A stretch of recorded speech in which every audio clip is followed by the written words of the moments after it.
قرية كانت ظالمة أو أنشأنا بعدها قوما آخرين فلما أحسوا بأسنا إذا هم منها يركضون لا تركضوا وارجعوا إلى ما أترفتم فيه ومساكنكم لعلكم تسألون قالوا يا ويلنا إنا كنا ظالمين فما زالت تلك دعواهم حتى جعلناهم حصيدا خامدين وما خلقنا السماء والأرض وما بينهما لاعبين لو أردنا أن نتخذ لهوا لاتخذناه من لدنا إن كنا فاعلين بل نقذف بالحق على الباطل فيدمغه فإذا هو زاهق ولكم الويل مما تصفون وله ما في السماوات والأرض ومن عنده لا يستكبرون عن عبادته ولا يستحسرون يسبحون الليل والنهار لا يفترون أم اتخذوا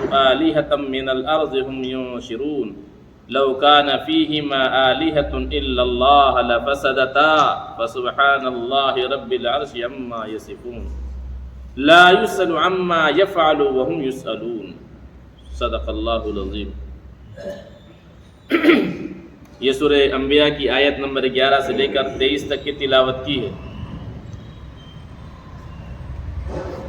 یہاں اللہ تعالیٰ نے فرمایا وَكَمْ قَسَمْنَا مِنْ قَرْيَةٍ، اور کتنی ہی بستی کو ہم نے پیس ڈالا ہے، ہلاک کر ڈالا ہے، تباہ و برباد کر ڈالا، ختم کر ڈالا۔ کانت ظالمتاً، وہ ظالم تھے۔ وَأَنشَأْنَا بَعْدَهَا قَوْمًا آخَرِينَ، اور اس کے بعد ہم نے دوسری قوم کو کھڑا کر دیا۔ سب سے پہلے قوم نوح کو اللہ تعالیٰ نے نیست و نابود کیا، برباد کر دیا، ختم کر دیا۔ قوم عاد کے اس کے بعد قوم عاد کو اللہ تعالیٰ نے کھڑا کیا۔ قوم عاد کے بعد قوم سمود کو اللہ تعالیٰ نے کھڑا کیا۔ جہاں جو قوم نافرمانی کرے گی اللہ کا عذاب آ جائے گا، جو بھی ظلم کرے گا اللہ کا عذاب آئے گا۔ فَلَمَّا حَسُّوا بَأْسَنَا إِذَا هُمْ مِنْهَا يَرْكُضُونَ، تو جب ان لوگوں نے محسوس کیا ہمارے عذاب کو، جب عذاب آنے والا ہوتا ہے تو دیکھ لیا نا کہ اب عذاب آنے والا ہے، جیسے قوم عاد پر سرخ آندھی، چہرے کا بدل جانا، بالکل پیلا ہو جانا چہرہ، اور سب لوگ ایک دوسرے کے دیکھ رہے کہ پیلیا ہو گیا کیا تم کو؟ تو تم کو بھی تو ہو گیا، بالکل پیلے ہو رہے ہو۔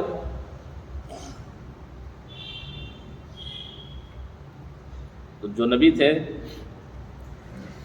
نبی نے خبر دے دی کہ اللہ کا عذاب آنے والا، ایسا سا ہوگا، سمجھ گئے کہ عذاب آنے والا، محسوس کر لیا۔ اور اللہ کا جب عذاب جب آ جاتا ہے بالکل سر پر، تو پھر وہ عذاب سے ٹلتا نہیں، اور جب عذاب آنے والا ہوتا ہے تو پھر اللہ تعالیٰ کو حکم ہو جاتا ہے نبی سے کہ آپ یہاں سے نکل جائیے۔ نبی کی موجودگی میں اللہ کا عذاب نہیں آئے گا۔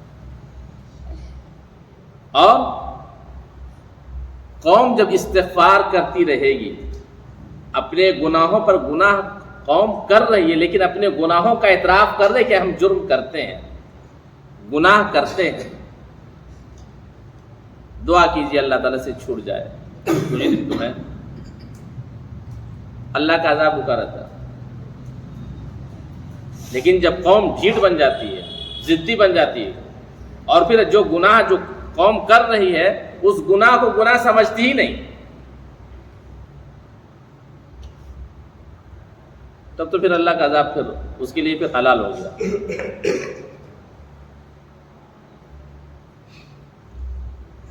اور اللہ کے عذاب کا اصول ضابطہ،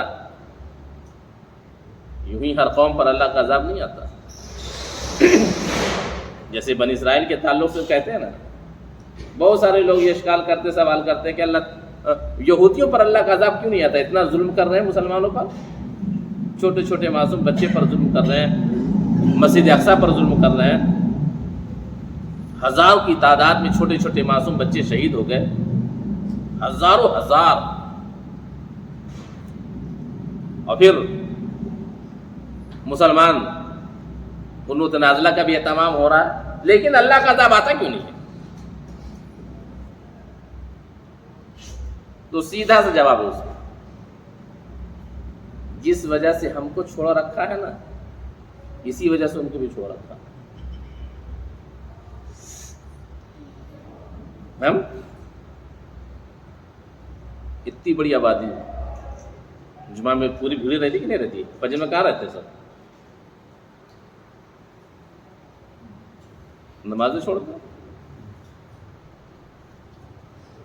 یہ پورے ہندوستان، پاکستان، بنگلہ دیش، یہ جو پورا علاقہ،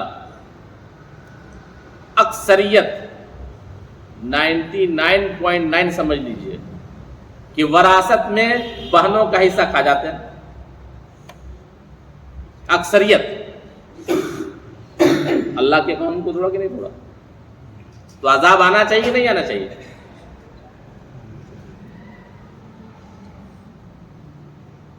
دوسرے کا مال ہڑپ کر کے کھا گئے، حرام کھا گئے. سودی نظام، سود کا پیسہ. اللہ تعالیٰ نے کہا یا ایھا الذین آمنوا اتقوا اللہ وذروا ما بقی من الربا ان کنتم مؤمنین فإن لم تفعلوا فأذنوا بحرب من اللہ ورسولہ. اے ایمان والو، سود کی جو رقم بقایا اس کو چھوڑ دو اگر تم ایمان والے ہو. فإن لم تفعلوا، اور اگر تم نے ایسا نہیں کیا تو اللہ کا اللہ اس کے رسول کی طرف سے کیا ہے؟ اعلان جنگ ہے. سود کھا رہے ہیں. ہم کو چھوڑے رکھے تو اللہ بہت اچھا ہے. تو جس وجہ سے ہم کو چھوڑا رکھا ہے اسی وجہ سے ان کو بھی چھوڑا رکھا ہے. ہم سدھر جائیں گے 1 منٹ میں اللہ کا عذاب آ جائے گا ان کا. اور ابھی بعض جو نعتیہ مشاعرہ ہوتا ہے اس میں شاعر جو ہوتا اپنی تک بندی کرتا ہے کہ نہیں کرتا کہ اللہ تعالیٰ ابابیل کو بھیج دے. عقل کے اندھے ابابیل کو جو بھیجے گا تو زیادہ کون مرے گا؟ تعداد زیادہ کس کی ہے؟ مسلمانوں کی تعداد زیادہ ہے نا، ان کی تعداد کم ہے تو مرے گا کون زیادہ؟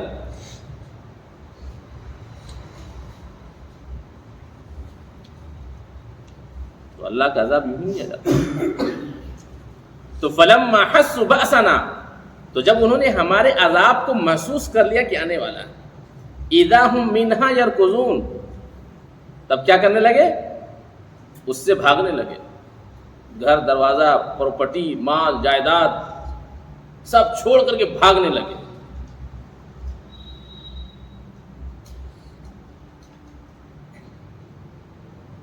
اور دیکھیے ایک ہوتا بھاگنا، حربا کا مطلب یہ ہوتا بھاگنا، اور یہاں کیا یرکضون، رکض یرکضو کے مطلب یہ ہوتا بھاگنا. کیسے بھاگنا؟ کیسے بھاگنا؟ آپ تصور کیجئے کہ جیسے گئے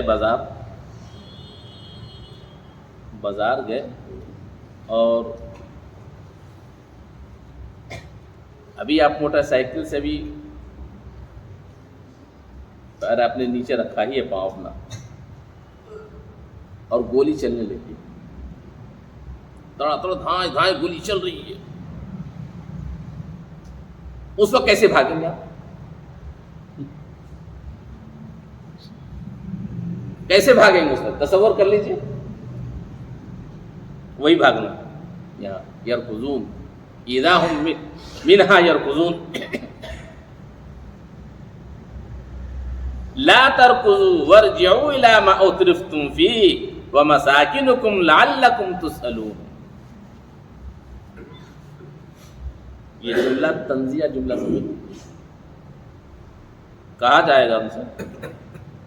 لا ترکضوا، بھاگو نہیں، ورجعوا، لوٹ جاؤ، الی ما اترفتم فی، اپنے سامان تعیش کی طرف تم لوٹ جاؤ. جو کچھ تمہارے گھر میں ہے، مال دولت، روپے پیسے، سونے چاندی، جو کچھ ہے تم اس کی طرف لوٹ جاؤ. وَمَسَاكِنُكُمْ، اور اپنے گھروں کی طرف لوٹ جاؤ. بھاگتے کیوں؟ بھاگو مت، لوٹ جاؤ. لَعَلَّكُمْ تُسْأَلُونَ، شاید کہ تمہارا وہاں کوئی مل جائے، تمہارا خیر خواہ، تمہاری خیریت پوچھنے والا وہاں مل جائے کوئی تم کو. لَعَلَّكُمْ تُسْأَلُونَ. بھاگو کہاں رہے ہو؟ جا کہاں رہے ہو؟ لوٹ جاؤ نا. جو پراپرٹی بنا رکھی تھی، محلات بنا رکھے تھے، بھاگ جاؤ اس کی طرف، ادھر لوٹ جاؤ. کوئی تمہارا وہاں خیر خیریت لینے والا مل جائے، شاید مل جائے، تمہاری داد رسی کر دے. قالوا یا ویلنا انا کنا ظالمین، وہ لوگ کہیں گے ہائے میری شامت، انا کنا ظالمین، یقیناً ظالم تو ہم ہی لوگ ہیں. یہ کیوں کہیں گے کہ ظالم تو ہم ہی لوگ ہیں؟ کیوں کہیں گے؟ اس لیے کہ حقیقت ان کے سامنے منکشف ہو گئی. نبی جو کچھ بتلاتے تھے وہ ساری باتیں ان کے سامنے نظر آنے لگی، وہ ساری چیزیں. تب کیا کہہ رہے ہیں؟ ظالم ہم ہی لوگ، ہائے میری شامت، ظالم تو ہم ہی لوگ. فما زالت تلک دعواہم، اور یہ بار بار کہتے رہیں گے کہ ظالم ہم ہی لوگ ہیں، ظالم ہم ہی لوگ ہیں، ظالم ہم ہی لوگ ہیں. لیکن کوئی فائدہ. حتی جعلناہم، یہاں تک کہ ہم ان کو حصیداً، کٹی ہوئی کھیت بنا دیں گے انہیں. جب دھان چاول جو اگتا ہے کھیت میں، اور جب کسان اس کو کاٹ لیتا ہے تو کھیت کیسا ہو جاتا ہے؟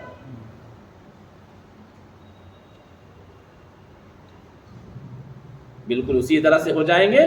خامدین، بجھی ہوئی آگ. آگ کہاں؟ جب آگ بجھ جاتی ہے تو کیا ہو جاتا ہے؟ وہ راکھ، چھائی. تو چھائی ہو چکے ہیں، یہاں تک کہ بنا دیں گے. تو جب بار بار پکار رہے ہیں، اسی کو بار بار کہہ رہے ہیں، پکار رہے ہیں، کہہ رہے ہیں کہ ظالم ہم ہی لوگ، ظالم ہم. لیکن اس وقت کوئی فائدہ نہیں ہے. غیب کی چیزیں جب سامنے ہو جائے اس کے بعد آپ اعتراف کرتے رہیے، کوئی فائدہ نہیں. جیسے حدیث میں ہے نا کہ من تاب قبل ان تطلع الشمس من مغربها، کہ جو شخص سورج کے مغرب سے طلوع ہونے سے پہلے توبہ کر لیتا، توبہ اس کی قبول ہو جائے گی.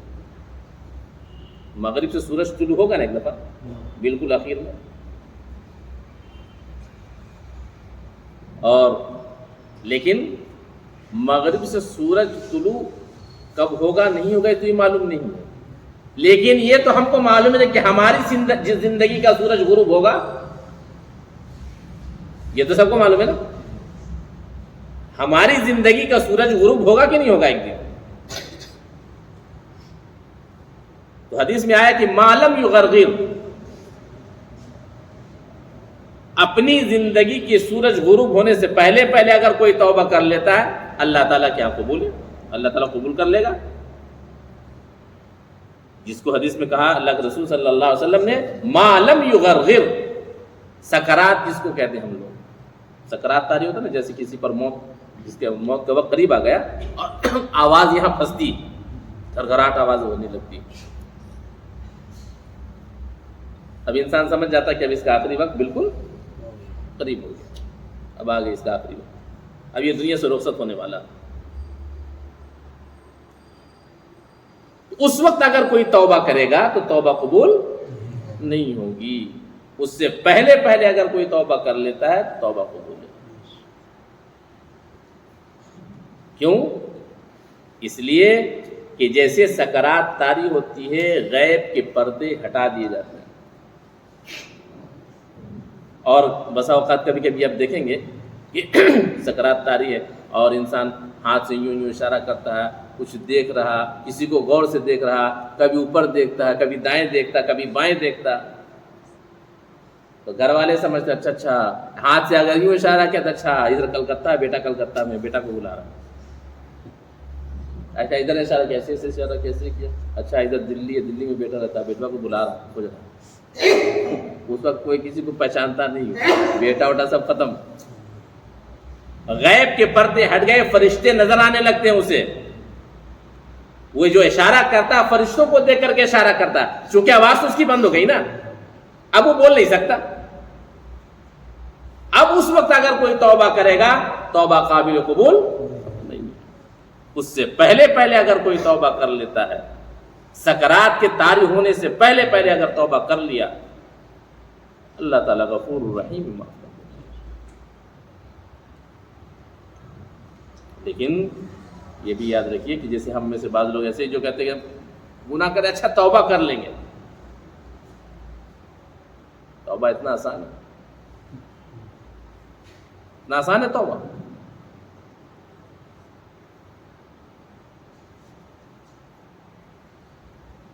ایک انسان گناہ نہیں کرتا، ہو گیا توبہ کر لیا، اس کے لیے تو کوئی مسئلہ نہیں ہے، لیکن ایک شخص جو گناہوں پر ڈیرا ڈنڈا ڈالے باہر، گناہوں پر بالکل برجمان ہے، وہ وہاں سے ہٹنے کا نام نہیں لے رہا، تو اس کو توبہ کی توفیق جلدی نہیں ملتی، بہت وقت لگتا، اور ایک ایک اپنے گناہوں کا اعتراف کر رہا ہے، اور ایک ایک اپنے گناہوں کا اعتراف کرے نہ کر رہا کہ ہم جو کر رہے ہیں صحیح کر رہے ہیں، اس کی تعویل بھی کر رہا ہو، اس کو سمجھا بھی رہا، بتا بھی رہا کہ اس کا یہ مطلب نہیں، ہم اس کا یہ جو کر رہے ہیں اس وجہ سے کر رہے ہیں، یعنی یہ گناہ نہیں، تو توبہ کہاں سے کرے گا وہ؟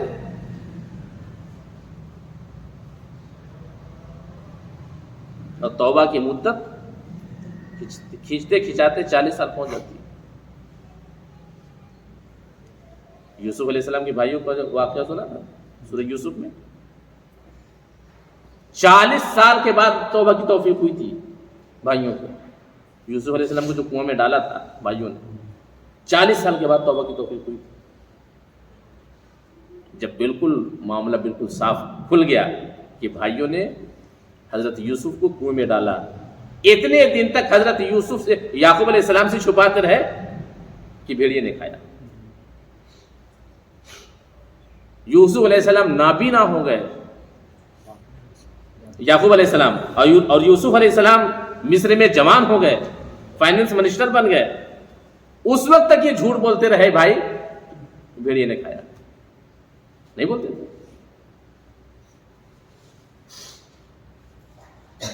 جب یوسف علیہ السلام نے وہاں سے اپنا قمیص بھیجا ابا کے پاس میں، یعقوب علیہ السلام کے پاس میں، تب پتا چلا کہ یوسف تو وہاں مصر میں، تب پوری راز کھل گئی، تب توبہ کیا۔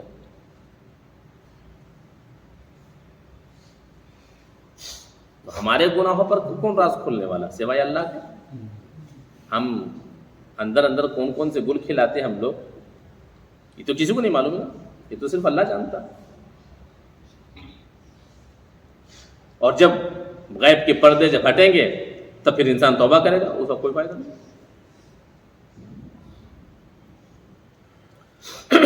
وَمَا خَلَقْنَا السَّمَاءَ وَالْأَرْضَ وَمَا بَيْنَهُمَا لَاعِبِينَ، اور اللہ تعالیٰ نے کہا وَمَا خَلَقْنَا السَّمَاءَ وَالْأَرْضَ، اور ہم نے آسمان و زمین کو اور جو کچھ اس میں ہے کھیل نہیں بنایا ہے، کھیلنے کے لیے نہیں بنایا،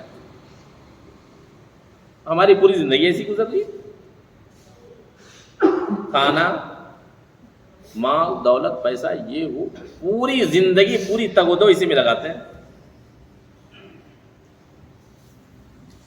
اسی کے لیے سوچنا، اسی کے لیے سمجھنا، پوری فکر ہماری اسی پر ہوتی ہے۔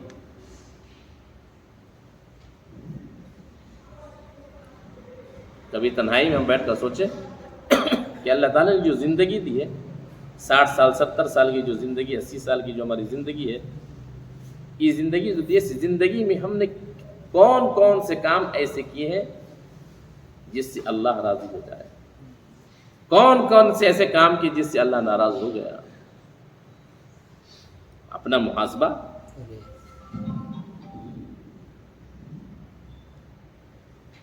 ورنہ اگر صرف کھانا پینا یہی مقصدی زندگی ہے اور کوئی کام نہیں، تو پھر ہم سے بہتر تو پھر جانور،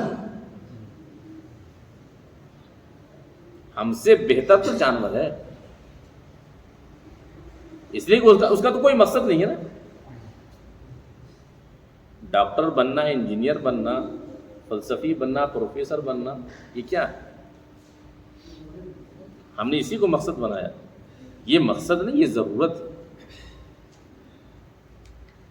ڈاکٹر بننا، انجینئر بننا، فلسفی بننا، پروفیسر بننا، جو کچھ بننا، یہ کیا ہے؟ ضرورت ہے، مقصد نہیں ہے. اگر اسی کو مقصد بنا لیا تو پھر ہم سے بہتر تو پھر وہ شہد کی مکھی ہے، ایک چڑیا چھوٹی سی جو اپنا گھر بناتی ہے. ایسا گھر بناتی کہ آج کے جتنے آرکیٹیکٹ سب پریشان ہیں، جتنے سول انجینئر ہیں سب پریشان. کیسے بناتی ہو اپنا گھر؟ صرف چونچ کا استعمال کرتی ہے، چونچ اور اپنے دونوں پنجوں کا. اور کہاں سے دماغ لاتی ہے؟ کون سے کالج میں اس نے پڑھا؟ کہیں پڑھا ہے کیا؟ کہیں نہیں پڑھا. کس نے علم دیا اس کو؟ اور گھر جو بناتی ہے بالکل 2 منزلہ بناتی ہے، اور ایسا بناتی ہے کہ ایک بوند پانی کے اندر نہیں جا سکتا. 2 منزلہ گھر بناتی ہے. اچھا، لائٹنگ کا بھی انتظام کرتی ہے، لائٹ بھی لگاتی ہے. کبھی دیکھا؟ جب دیکھا گیا تو آنکھ سے آنسو آ گیا. اللہ تیری قدرت، تیری شان کتنی بڑی ہے اللہ! کیسے ایک چھوٹی سی چڑیا کو تو نے دماغ دیا؟ لائٹنگ کے انتظام کیسے کرتی معلوم ہے؟ کیسے کرتی ہے؟ جو 2 منزلہ جو گھر بنائی ہے، پہلے کہیں سے مٹی لے گی، گیلی مٹی، اور لے جا کر کے اس میں چونچ سے سٹا دے گی. اس کے بعد لائٹنگ کا انتظام کیسے کرتی معلوم ہے؟ جگنو جانتے ہیں نا؟ جگنو، جس کو ہم لوگ بھگ جگنی بولتے ہیں. جگنو کو رات میں پکڑتی ہے اور اس کا بتی جو جلتی ہے اس میں پیچھے کی طرف بتی جلتی ہے، پیچھے والے حصے کو اپنے منہ میں رکھتی ہے، اور سامنے والے اس کا جو منہ ہے جگنو کا، اس کو لے جا کر کے جو گیلی مٹی جو لگائی ہے لے جا کے بلب وہاں لگا دیا، فٹ کر دیا. اب روشنی ہو رہی ہے. کس نے دماغ دیا؟ کس نے دماغ دیا؟ اللہ. ڈاکٹر بننا، بندر سے بڑا کوئی ڈاکٹر بن سکتا کیا؟ بندر کی ڈاکٹری سے انسان حیران پریشان. کون سے میڈیکل کالج میں اس نے پڑھا ڈاکٹری؟ بندریا کو درد زے ہوا. درد زے سمجھتے ہیں نا؟ ڈلیوری کا جب وقت آیا،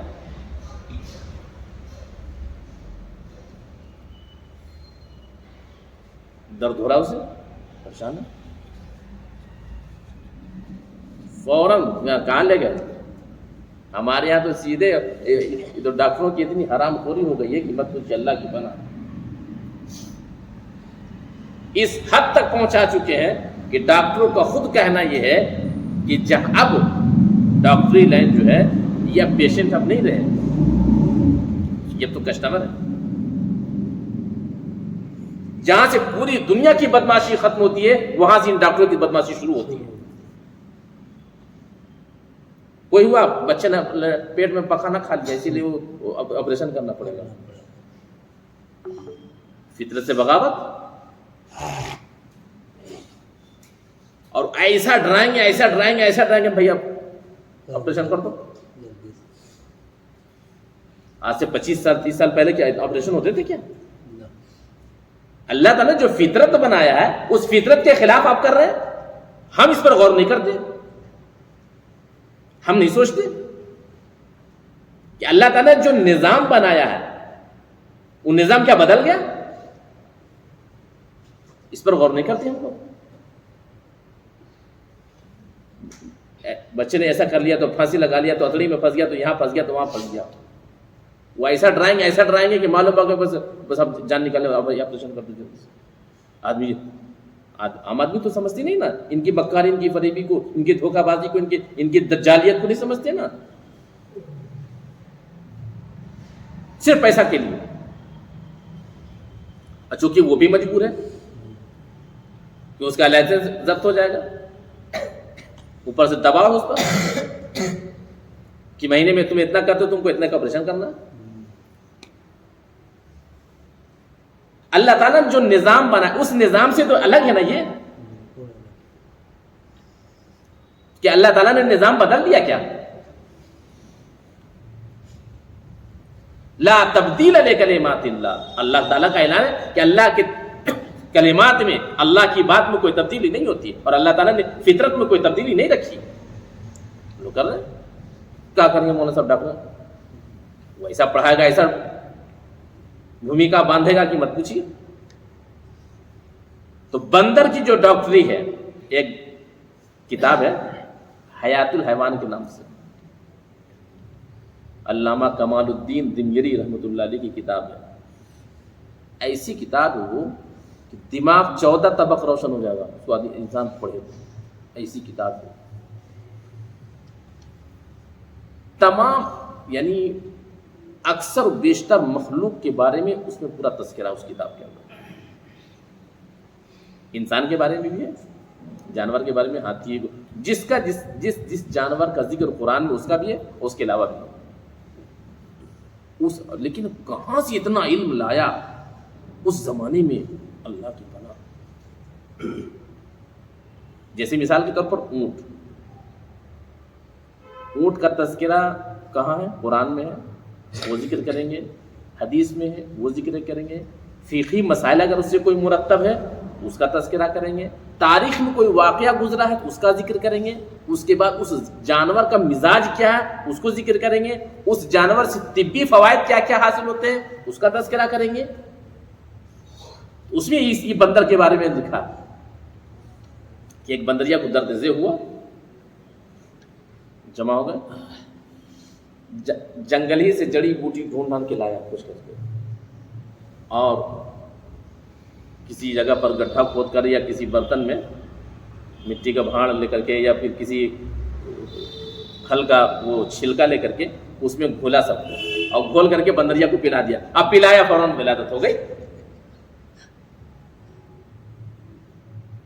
کہاں سے لایا؟ کون میڈیکل کالج پڑھا تھا بندروں نے؟ اسی طرح سے پورا یعنی اس کا نظام کیا بولتے ہیں اس کو، ارے بھائی جہاں police department, I G, D I G, S P, D S P, دروغہ، انسپیکٹر، ان کا پورا نظام ہے کہ نہیں؟ ان کی تو دنیا ہی الگ ہے. اللہ ہر انسان کی اللہ اس قوم سے حفاظت فرمائے، ہر انسان کی اس قوم سے حفاظت فرمائے. اس کے نظام کو پڑھنا ہے تو چوٹی کا جو پورا نظام اس کو پڑھ لیجئے، دیکھ لیجئے.